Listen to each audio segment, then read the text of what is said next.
Now, what is it like to be bullied by your own child?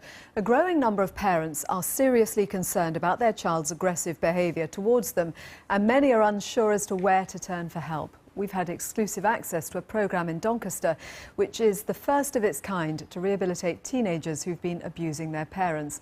Our reporter Noel Phillips has been to meet some of the people involved, and some of those in this film have chosen to talk to us anonymously.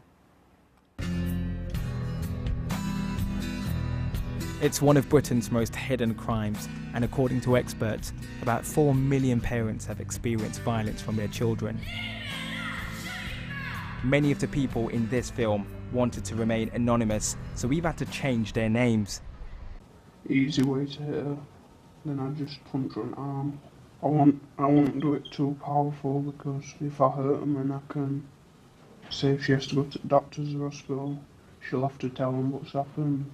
But a vast majority of those suffering at the hands of their teenagers goes unreported, and rarely do we hear from survivors. He first started off initially just kicking. That was in the first year, and he would push and push, and the first real violent episode came when he got a cricket bat and he took it and hit my legs. I didn't think he was actually going to do it, and I just stood there and I let him, because I thought, no, he's going to come to his senses. My son is not going to do this to me. For Sarah, life became not just difficult, but almost unbearable after her 13-year-old son started attacking her 2 years ago. So here he is playing basketball. He's just like any other teenager, and people look and think, well, they'd never think that he's a violent child or can be violent at times. You'd never think it to look at him.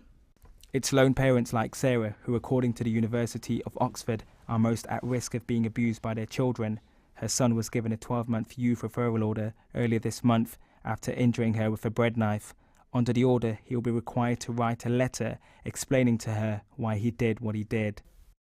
We had a disagreement. He was raged and there was a bread knife in the kitchen. I was working in my home office and he just came in with the bread knife, and I was completely shocked.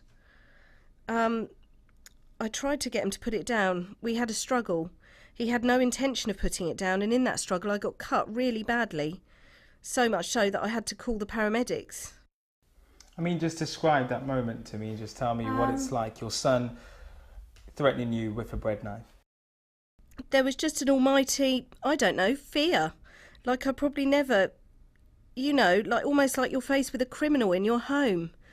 And then my hand was cut. I don't know. That was the point which I had to admit that I had this violent child.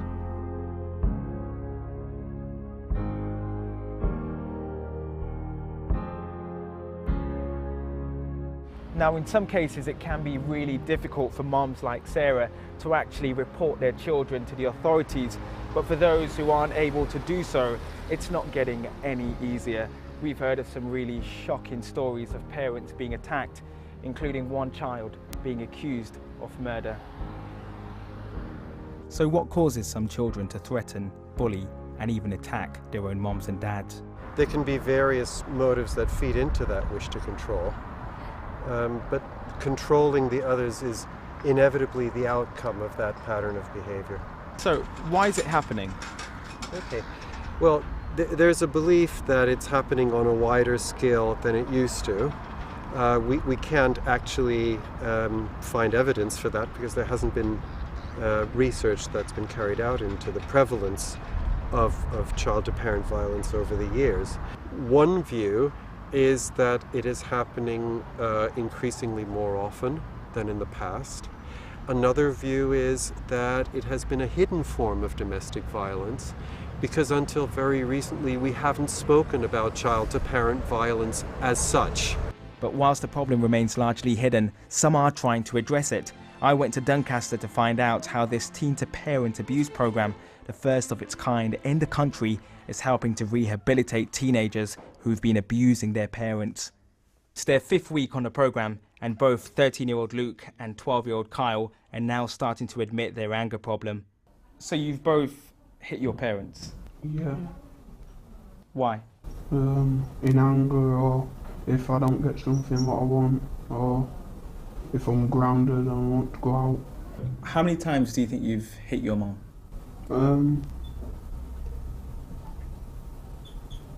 Less than hundreds, in the 60s.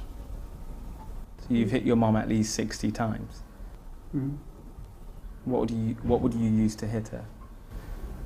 I won't do it too powerful, because if I hurt them, then I can say if she has to go to the doctor's or hospital, she'll have to tell them what's happened. So I don't do it exactly light as a feather, but I do it hard enough to scare her. At what age did you start hitting your mum, do you think? My mum said that I started when I was about 2 years old. But the last time was about 3-4 weeks ago. What did you do? I hit her on the face. Cheryl, who runs the intervention programme helping mums and their abusive sons, say the signs aren't always clear and parents should speak up in the face of abuse. I think each case in its own right is quite heartbreaking in that, for me, these families are fractured and they need support to kind of get back on track and move forward together in a very healthier manner, and the impact that that's having on the rest of the family.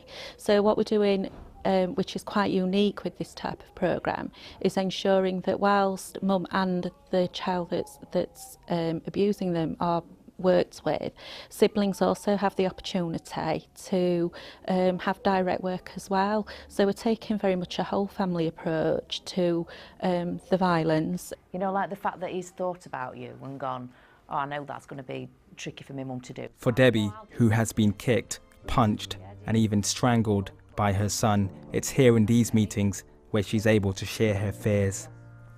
I mean, how many times do you think you've been attacked? Honestly, I'd say over 1,000. It's been going on since they were 2 or 3 years old, more or less on a daily basis. Many people would struggle to believe that your own son has attacked you nearly 1,000 times. I know that. It's something where you don't tell people, something you're ashamed of. I mean, how many people do you know goes around to saying, my 12-year-old son beats me up? Goes with me black and blue on a daily basis. What's the worst thing he's ever done to you?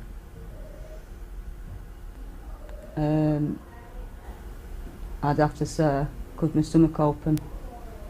Those like Debbie, who are unable to cope, often feel too ashamed and will cover up their abuse. No wonder Liz, a mom of 2, has lost count the amount of times that she has been beaten by her son. How do you actually cope with your child hitting you? How does that feel? Can you describe it? It's degrading, it's frustrating, it's annoying, it's upsetting. You can't 100% blame, I can't 100% blame my son for the way that he is, but I can't 100% not blame him, if you understand what I mean.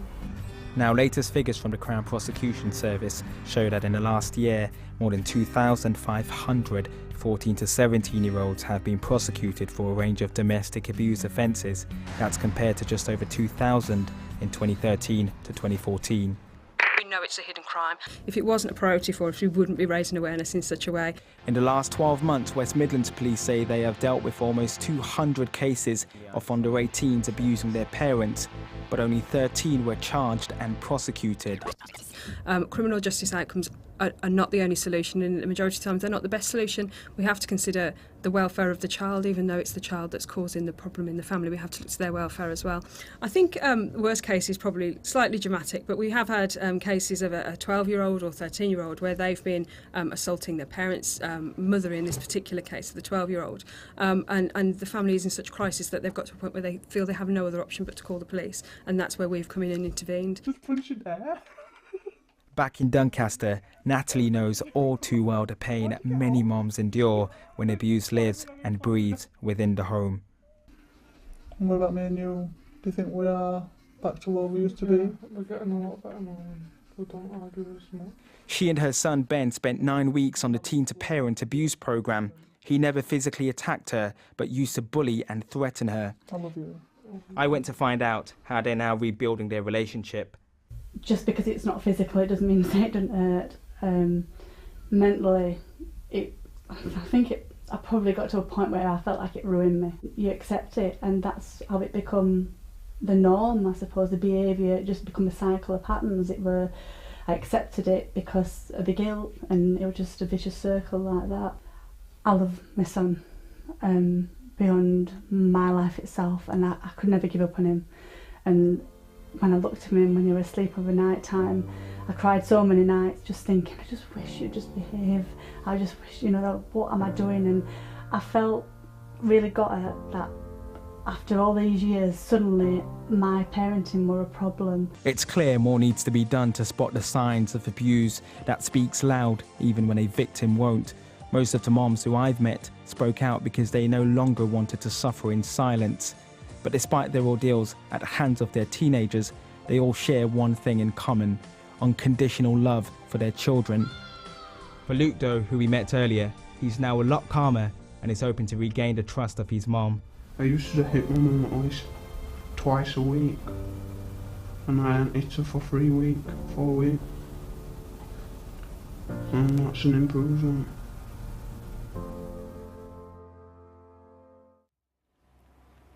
Well, if you're affected by that report, you can ring the Family Lives helpline for advice. They're on 0808 800 2222.